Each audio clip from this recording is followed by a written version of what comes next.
नाश होगा। मान लीजिए जब बात मानते नहीं है तभी पछताना पड़ता है। कहते हैं जपो, नाम जप करो, कहां हो इस समय, कहां हो, तुम्हारा चित्त कहां है। वो इसे मजाक समझते हैं। अरे हमें दिखाई दे रहा है कि बहुत कीमती श्वास, बहुत कीमती, यदि हृदय में राधा राधा चल रहा है, आप भोजन पा रहे हो, कोई फंसा नहीं सकता। राधा राधा चार लोगों के बीच में कोई नहीं फंसा सकता। राधा राधा नहीं, एकांत में बैठे विषय चिंतन करे तो एकांत ही तुम्हारे लिए प्रपंच है। नाम जब चल रहा है, प्रपंच में भी बैठे हो तो कोई फर्क नहीं पड़ने वाला। बहिर्मुख पुरुषों का संग भी कुछ नहीं बिगाड़ सकता यदि राधा राधा नाम चल रहा है। बस समझ में नहीं आता, नाम चलाने में मन को जलन होती है, इसलिए मन नहीं लगता। हमको जबरदस्ती नाम में मन लगाना है। यदि हरदम नाम चल रहा है तो कोई भी दर्द, सच्ची मानिए, कोई भी दर्द हमें परेशान नहीं कर सकता। मेरा कहा न खाली ये दिल आनंद कंद ढरेगा। सहचरी शरण जी कहते हैं मेरा कहना ये झूठ नहीं जाएगा, तुम आनंद सिंधु में डूब जाओगे यदि हरि हरि बोलोगे, राधा राधा बोलोगे।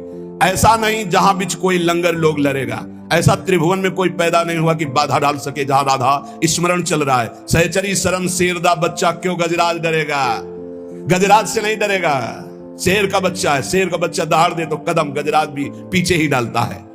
अब तकरार करो मत यारो, लगी लगन चित चंगी, जीवन प्राण जुगल जोरी के जगत जाहिरा अंगी। जगत जानता है कि सहचरी शरण प्रिया प्रीतम के अंग संगी हैं। अब कोई हमसे तकरार मत करो, तर्क विवाद की गुंजाइश नहीं रह गई, क्योंकि मेरी निष्ठा तर्क विवाद से परे है। तुम्हारे तर्क विवाद से परे हमारी निष्ठा है। युगल निष्ठा हमारे प्राणों में बस गई, अब तकरार की जरूरत नहीं। मतलब नहीं फरिश्तों से हम इश्क दिला दे संगी, सहचरी शरण रसिक सुल्तावर मेहरबान रसरंगी। रसरंगी श्री लाल जो महाराज, रसरंगी श्री प्रिया जी। जब प्रियालाल हमारे ऊपर मेहरबान तो हमें किसी देवता से, किसी शक्ति से हमें कोई संबंध नहीं। हमसे तकरार मत करो, हम युगल सरकार की निष्ठा वाले, कोई समझे या ना समझे, सबसे हमारी समझ भली। ठाकुर नंद किशोर हमारे ठकुराइन वृषभान लली। श्री जी ने समझाया, समझ के बोल रहे हैं। हरिजू ने जो रस पिलाया है उसे पी के बोल रहे हैं। अब जो कृपा पात्र जन है वो निहाल हो जाएंगे, नहीं तो अहंकार की और तकरार की छतरी लगाकर इस वर्षा के रसास्वादन से भींजने से वो वंचित रह जाएंगे। ये वर्षा होती भगवान के अवतार काल में भी होती, लेकिन सब परम पद थोड़ी चले जाते हैं। जब भगवान का अवतार होता तो सब परम पद नहीं जाते। नहीं, कोई विशेष ही कृपा पात्र उस समय उनको भगवान देख पाता है। नहीं, भगवान को नहीं भगवान मान पाए, भगवान को नहीं भगवान देख पाए, फिर संत महात्माओं की बातों पर विश्वास, ये तो भगवत कृपा पात्रों को होता है। गजब का तर्क। अब तकरार करो मत यारो। कहा जब तत्व एक है तो आप राम और राधा को एक मानते हैं? पक्का तत्व में एक। लेकिन लीला में महाराज राम जी के पसीना आ जाता जब जानकी जी को फूल बगिया में देखते हैं। जनक जी की फूल बगिया में जब पहली दृष्टि जाती है तो जानकी जी के रूप का इतना भार पड़ता है कि अति सुकुमार लाडले रघुनाथ जी के माथे पे पसीना आ जाता है। पूज्य बक्सर वाले मामा जी पद में रचना करके बोलते थे कि काहे आवल्ला हो भाल पे पसीनवा हो लाल। बोले अगान का महीना है, कोई जेठ का महीना नहीं है। महाराज लाडले राजकुमार हो, फूल चुनने आए हो, ये पसीना काहे पे है?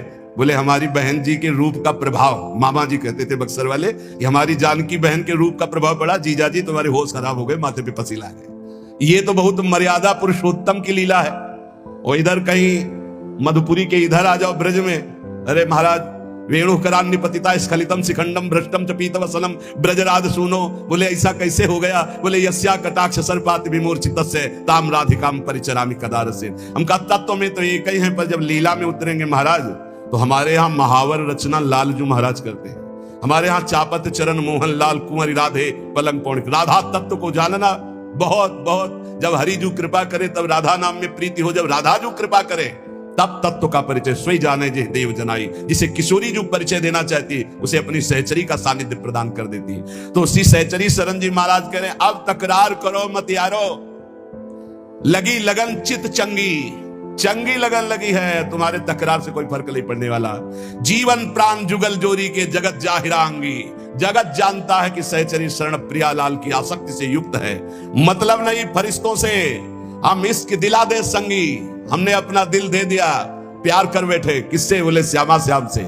सहचरी शरण रसिक सुल्तावन मेहरबान रसरंगी। रसिकों के सिरताज रसरंगी श्री प्रियालाल मेहरबान हैं, तो अब किसी के तकरार की जरूरत नहीं।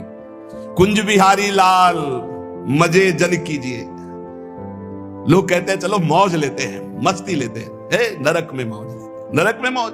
दुखालय में मस्ती, अरे मस्ती ले ली, मौज ले ली तो आप कुंज बिहारी लाल की शरण में, जहां काल की भी दाल नहीं गलती। अखंड मस्ती, अनंत काल तक के लिए उन्माद अवस्था भरा प्रेम, निरंतर उनका सानिध्य।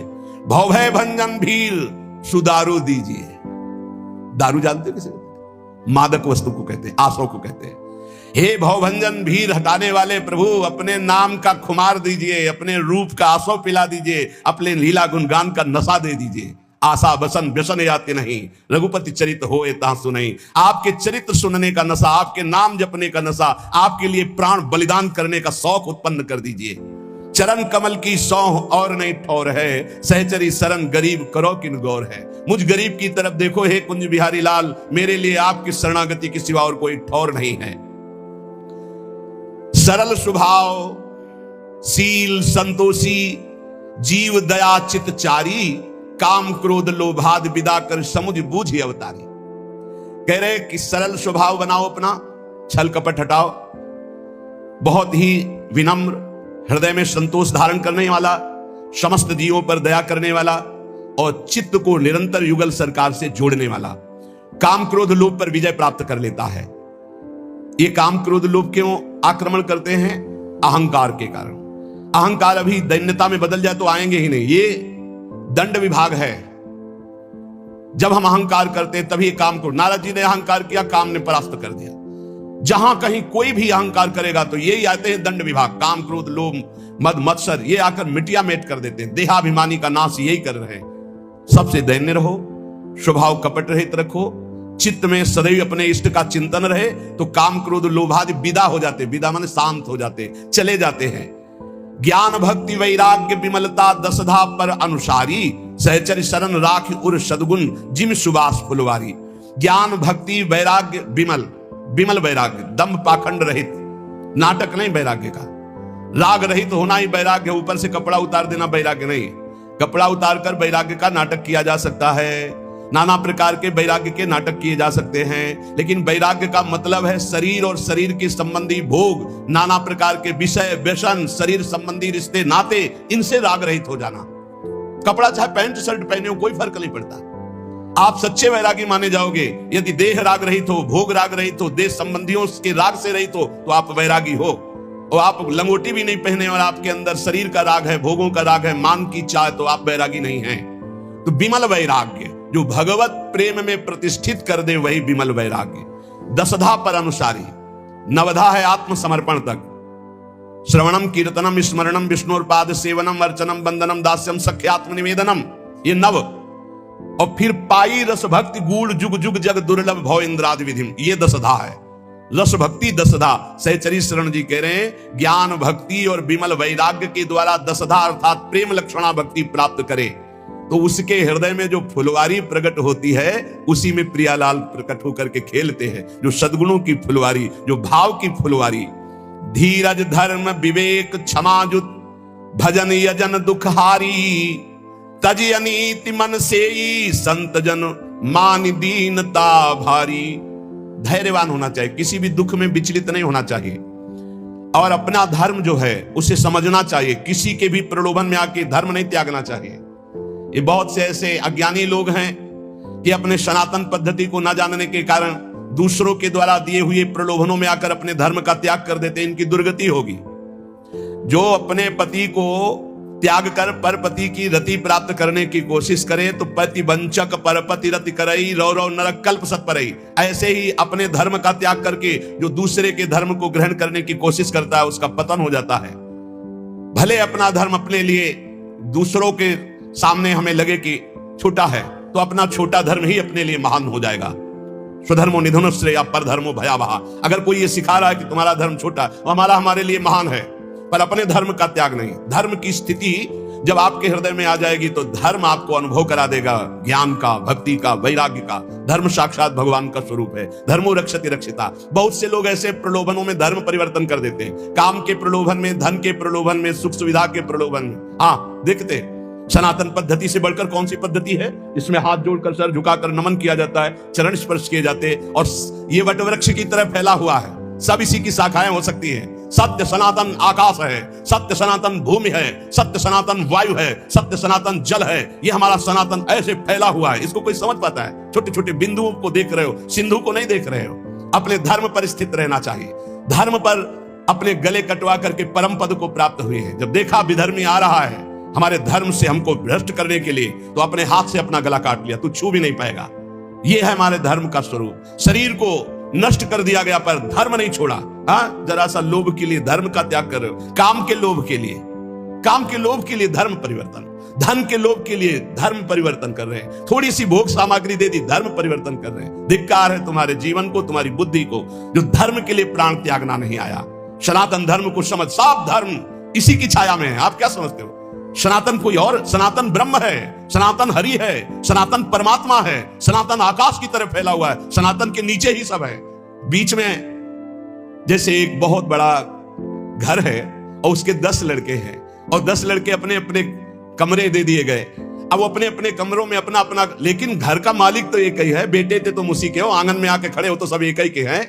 आकाश की तरह सनातन है। सनातन को समझो, सनातन कोई एक छोटा सा क्षेत्र नहीं है, सनातन विस्तृत परमात्मा स्वरूप है। तो जो धैर्यवान है, जो धर्म में अपने मर मिटना जानता है, वही क्षमावान भगवान को प्राप्त होता है। धर्म की कसौटी होती, धर्म की परीक्षा होती है। ये आज ऐसा कैसे कैसे विचार फैल रहे हैं। थोड़े से प्रलोभन में अपने सत्य सनातन का त्याग करके तुम किस सुख को प्राप्त कर लो? 4 दिन का शरीर है, मिट्टी में मिल जाओगे, कुछ नहीं हाथ लगना। अपने भगवान श्री हरि से बढ़कर, प्रभु श्री राम से बढ़कर, श्री कृष्ण से बढ़कर, इन भगवान नामों से बढ़कर के कौन शांति प्रदान करने वाला है? अगर कोई है तो उन्हीं के दास हैं। वो ईश्वर सबको शांति दे, वो ईश्वर इनको क्षमा करे। कौन? वो कौन? वो सनातन, वो सत्य, वो परमात्मा, वो ईश्वर। उसके दास हो सकते हैं लाखों, लेकिन वो एक है, अनेक रूपों में वो सबको संभाल रहा है। आप अपने धर्म को समझने की कोशिश करें, धैर्य पूर्वक अपने धर्म में प्राण त्यागने की इच्छा रखें। ये सनातन सत्य धर्म परमात्मा स्वरूप है। अगर हमें अपने धर्म में प्राण भी त्यागना पड़े तो संत प्रशंसते ही, सदैव संत उसकी प्रशंसा करते हैं जो धर्म के लिए अपने प्राणों का त्याग कर देते हैं। ये आज विषयी स्वभाव बन चुका है। चंद रुपए, चंद भोग सामग्री, धर्म परिवर्तन। बढ़िया पुरुष मिल गया, बढ़िया स्त्री मिल गई, धर्म परिवर्तन।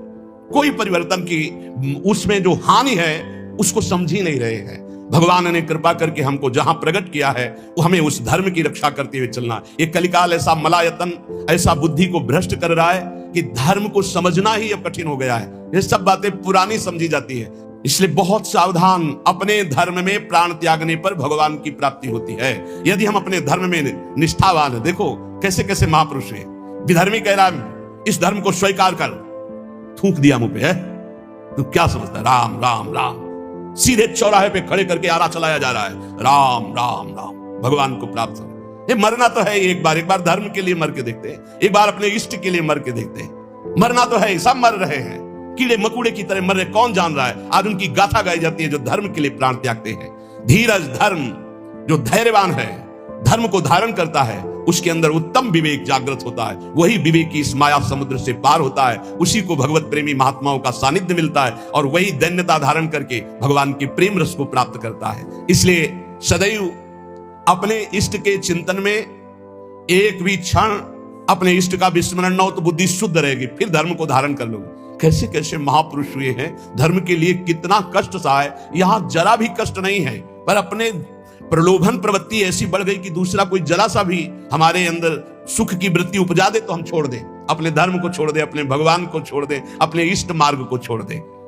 बहुत सावधान। बहुत छोटा जीवन है। इस जीवन में केवल भगवत प्राप्ति करनी, भगवत प्राप्ति के लिए धर्म धारण करना अत्यंत आवश्यक है। भगवान ने स्वयं कहा है जब जब धर्म की हानि होती है तब तक मुझे विकलता होती है और मुझे अवतार लेना पड़ता है। अर्थात भगवान चाहते हैं कि आप धर्म का पालन करें। आप भगवान के अंश हैं, आप भगवान के द्वारा स्थापित धर्म का पालन करें। बहुत मंगलमय धर्म है।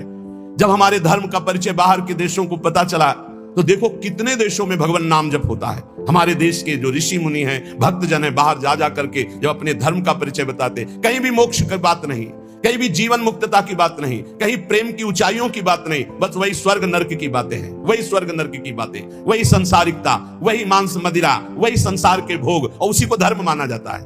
धर्म तो वो है जो दूसरों को सुख प्रदान करे और खुद परमानंद में निमग्न हो जाए।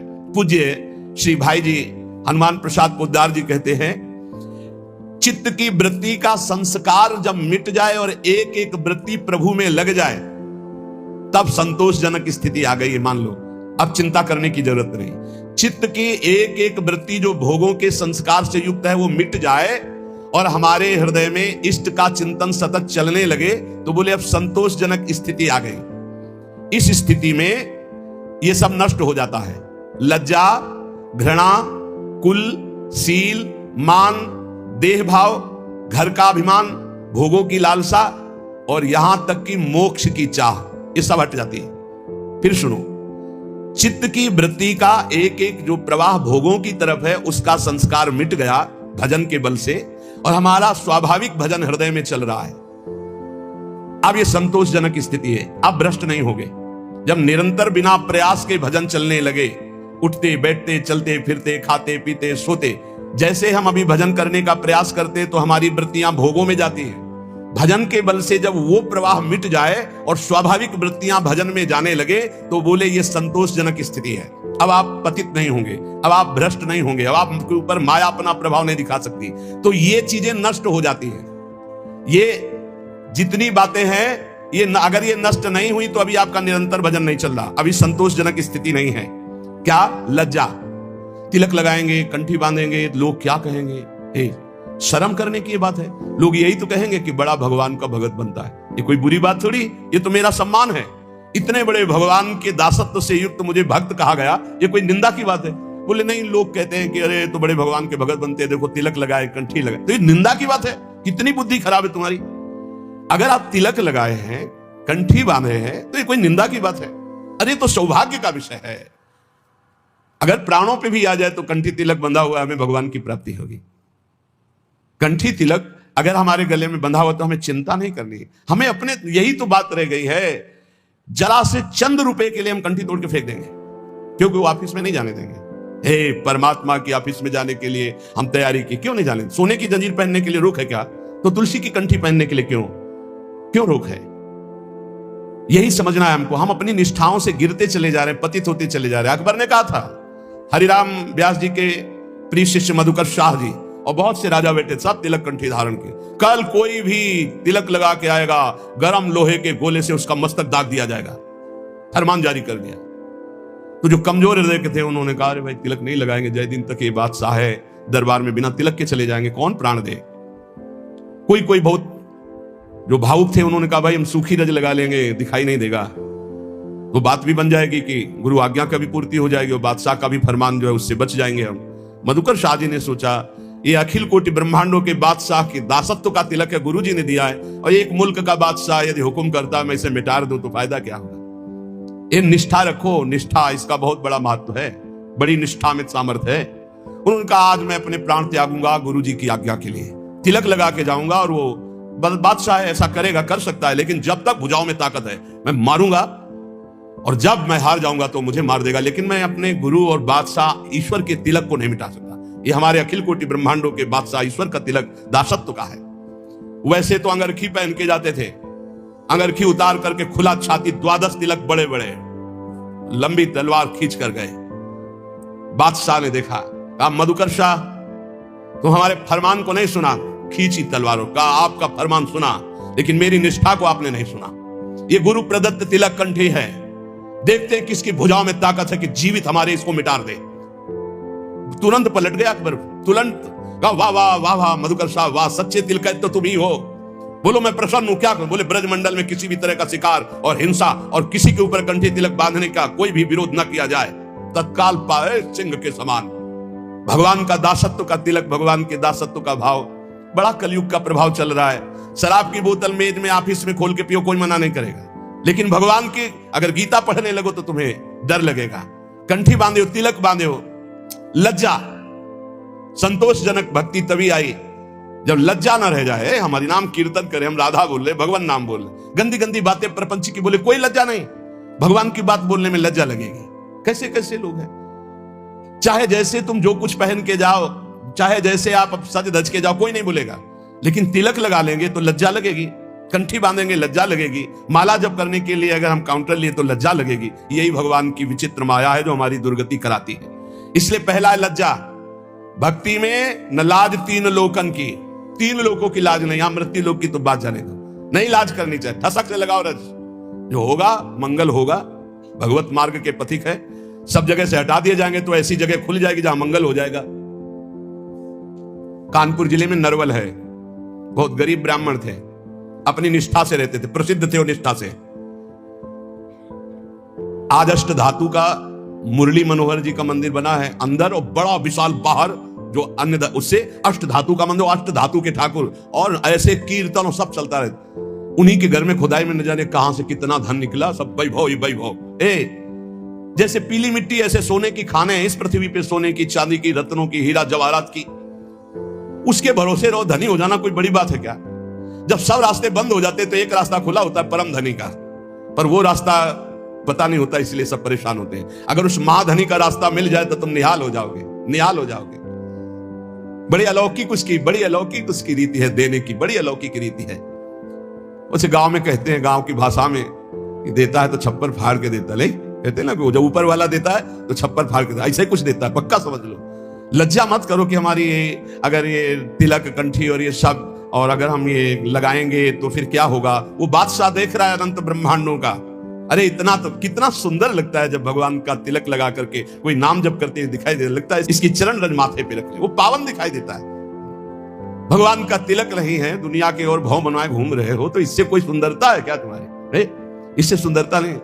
दुनिया के चाहे जितने भी श्रृंगार कर लो, जब तक तुम्हारा ब्रह्मचर्य ठीक नहीं, चरित्र ठीक नहीं, भजन ठीक नहीं, तो तुम्हारे चेहरे पे आकर्षण नहीं होगा, पक्का। बहुत बुरा लगता है चेहरा, जो विषयी चेहरा होता है ना, पाप करने वाला, पापाचरण वाला, वो चाहे जितना पाउडर थोप ले, चाहे जितनी भौं बनवा ले, दूर से दर्शन में सुख नहीं मिलता। और जो सात्विक चेहरा होता है, शत्रुगुण भजन परायण है, वो भले कैसे भी हो, उनके दर्शन में सुख होता है, आत्म सुख होता है। इसलिए लज्जा का पहला त्याग होता है। दूसरा,